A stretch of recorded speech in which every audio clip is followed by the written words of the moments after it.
Today, I want to talk about something different. Today, I want to talk about why almost all tower defense games, anime tower defense games at least on Roblox, die inevitably. Some of them die earlier, some of them die after a couple of months, and some of them don't even make it to a full month. Today, we're going to discuss the anime tower defense game epidemic and why most of these games die out so quickly.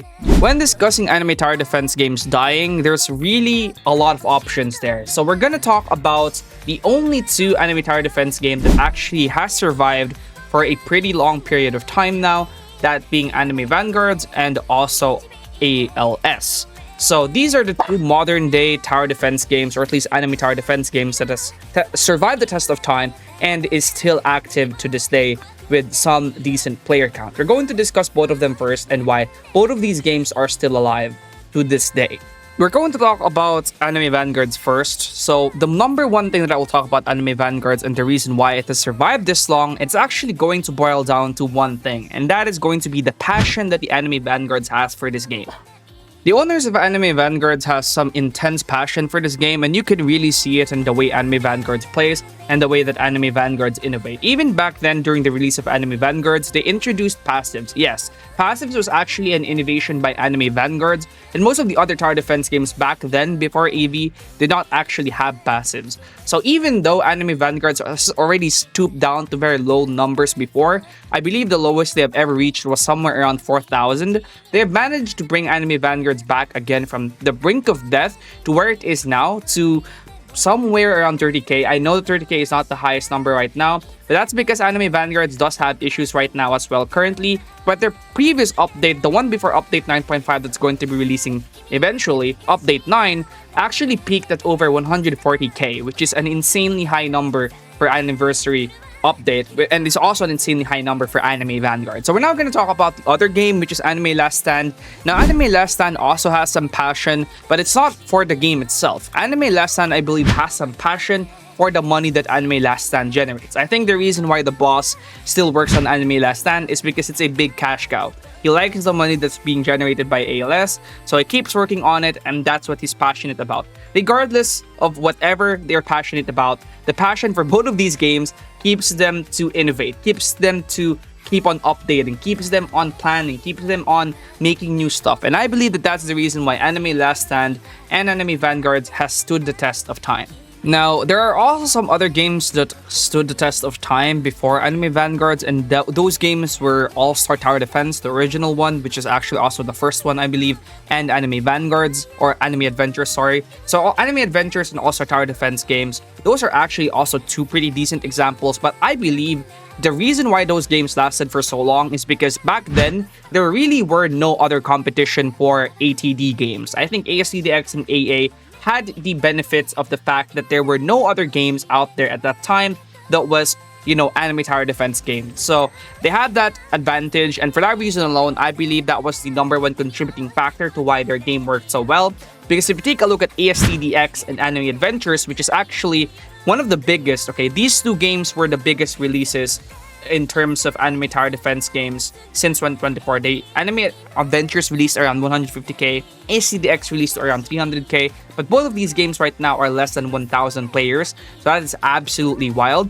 And I think the reason why that's the case is because of passion. I think right now the AnimeDefenders devs just lost passion for the game, and they made their money and ran away with it. They were content, and they didn't really bother to do anything with the game anymore. They were content with what they've got, and they just left. I think the ASTDX devs, though, they still have a chance because they're apparently going to be updating soon. But I think the ASTDX devs also were pretty content with how big ASTDX became. They became pretty complacent, and I think that was one of the reasons why ASTDX did not do so well as well. I think the first couple of updates for ASTDX was very bad, and that's among other things, in my opinion. Now, we also got other games such as Anime Crusaders and Anime Guardians that don't ever get big. And now we're also going to talk about the number two thing that actually really kills these games. I think apart from the lack of passion, I think also planning kills these games. I think that planning is the most important thing when it comes to making these tower defense games and actually getting them big. I think, for example, with Anime Vanguards, when the new planner actually came in, starting update 3, the game started to get better and it actually started picking players back up again. I think Anime Last Stand, as soon as they figured out a formula that worked for their player base, they actually also started seeing a growth in their players.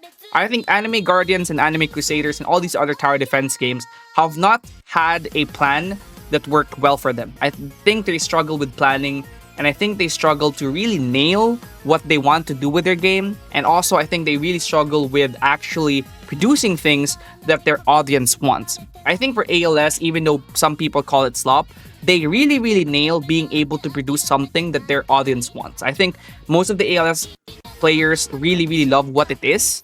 And I think most of the AB players really love AB for what it is. And AC and Anime Guardians and all these other tower defense games are pretty much just a copy of either AB or ALS, or sometimes a mix of both of these games. They really don't innovate.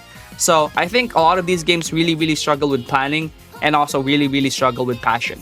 So how can a game really survive in the current space of tower defense games? I think for a game to survive in the current space of tower defense games, it has to have both the passion for the game itself, and obviously you can have a passion for money if that's all you want. But I think you really need to have passion for what you're doing, either for money or to just make a great game. And also, I think you need to have great planning skills. I think you need to be able to really nail down what your community wants.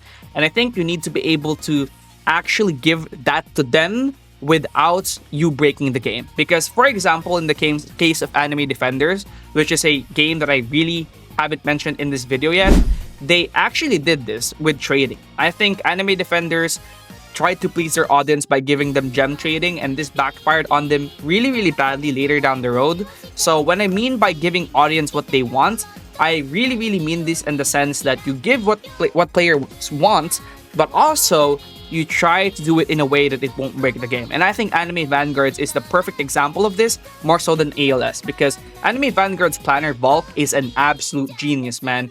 This guy has made some of the best things in AV that has actually changed the way the game works. But apart from that, Volk has also managed to do it without completely breaking the game, such as how ALS does it. If you have noticed yet, ALS brings back their game by one of two things. They either release a very hype update, or they break the economy and give out tons of free stuff. That's how ALS brings back their game.